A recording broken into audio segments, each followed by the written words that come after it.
I didn't get much done on the golf cart today, really nothing done on the golf cart today. I've got another project that I was going to do a couple things to it, and it just kind of snowballed into more things, but I will get back on the golf cart next week. Let me show you what we got going on here.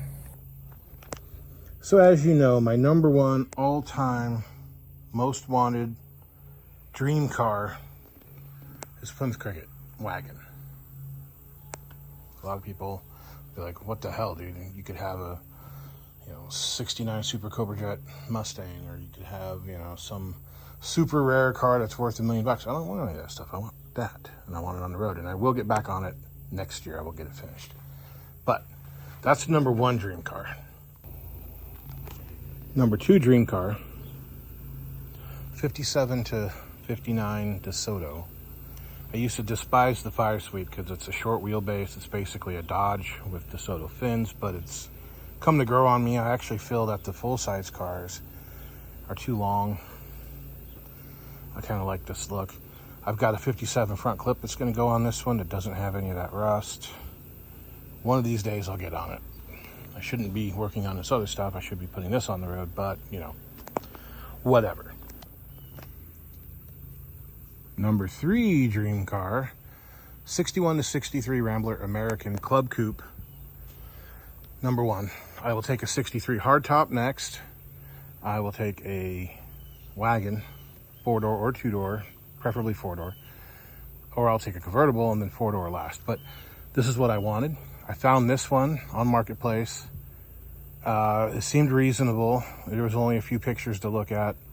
And then, I set it up with the guy to go buy it, and then he ghosted me. Turned out he got real sick and was in the hospital. But when I gave up on getting this is actually a 61. Look at that grill. 61 only. The grill's changed every year. 61, 62, 63. They were all different, but the rest of the cars are basically the same. So while I gave up on this car, I went and bought this car. So this popped up cheaper than that one. 62 Club Coupe. No engine, no transmission, no windows. Well, it had those two windows came with it, but the rest of the windows were gone. Flat tires. It's got an amazingly straight and solid body. I mean, there's no rust.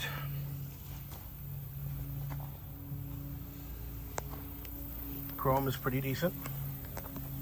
A few scratches on the back bumper, a couple little dings. Tail lights are in the trunk. There is a little bit of rust on the trunk lid. And what's worse is inside the trunk.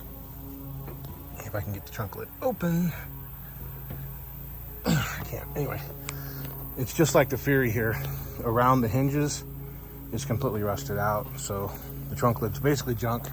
But that one's good. But I've got another one.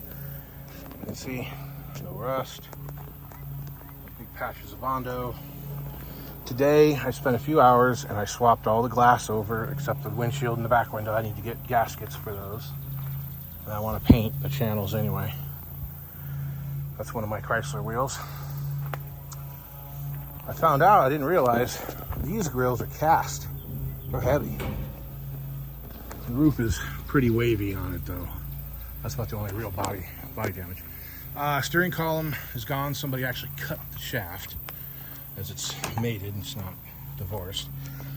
Dashboard. So my buddy has a 4-door 62 sitting out in his pasture, and he let me take some stuff off of it. So I got the dashboard, I got the back seat, I got a good trunk lid. Unfortunately, that one was a 400, so it was the more deluxe model. This one's technically a 200, so it had the chrome strip. I'm gonna have to weld all that up before I put it on. And unfortunately, I mean, this patina is like perfect. God, it's amazing. This will be, I'm gonna try to see if I can't put some white in it and make it look like it's correct. The seats actually didn't look too bad, but as soon as you sit in them, they're gonna crumble. And almost all the padding's been ate away. So this car is not a viable candidate to put back on the road as is.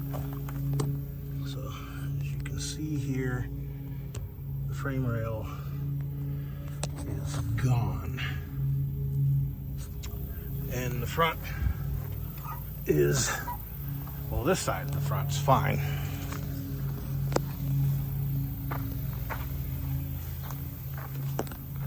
I can't get behind this big old tire. See?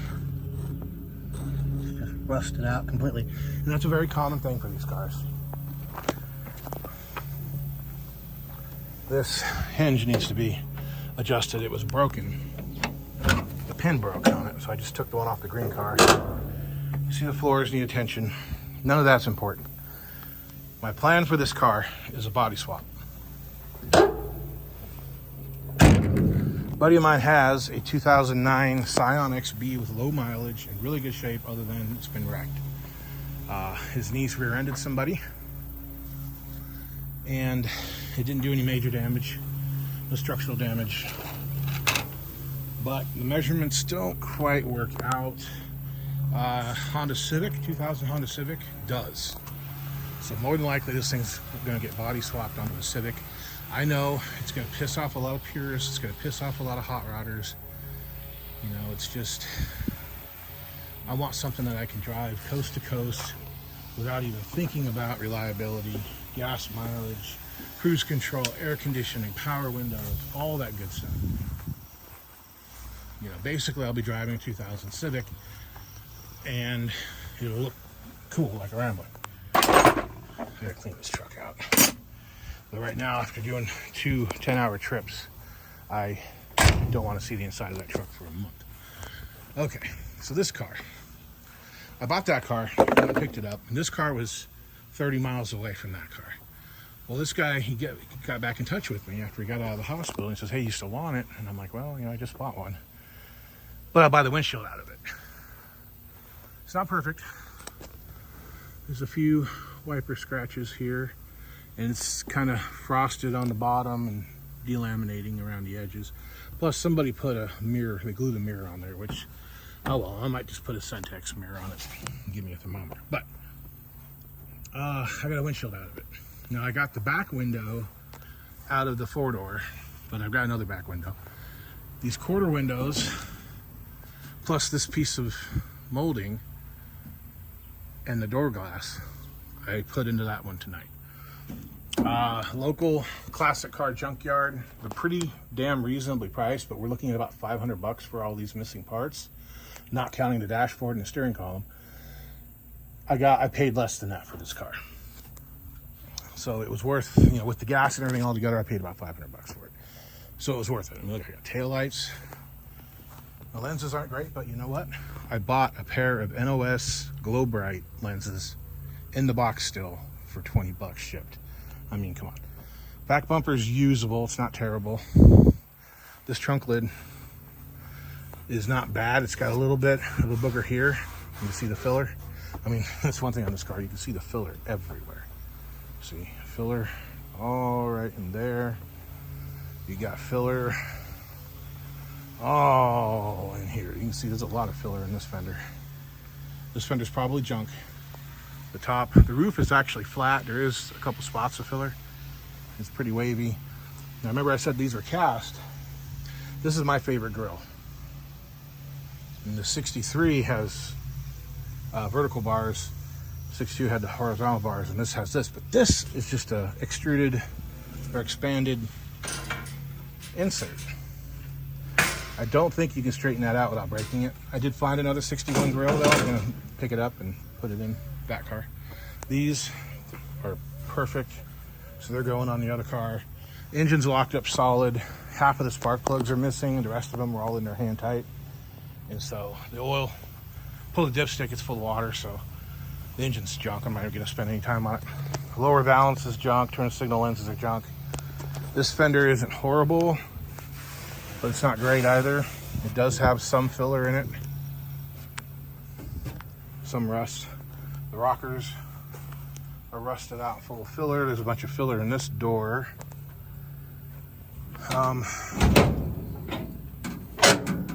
So this car has some odd history to it.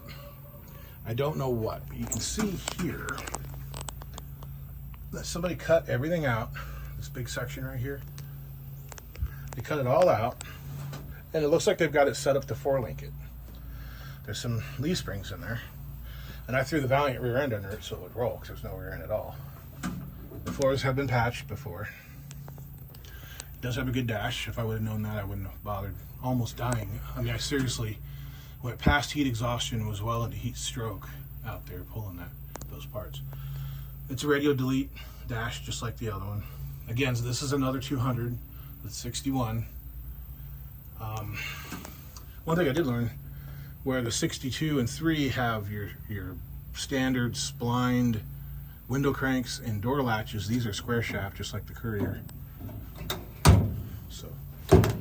So that window regulator is in that car because mine was missing. So you can see here, this is the original color. See, there's the original paint. But take you around this other side, it'll be easier to show you.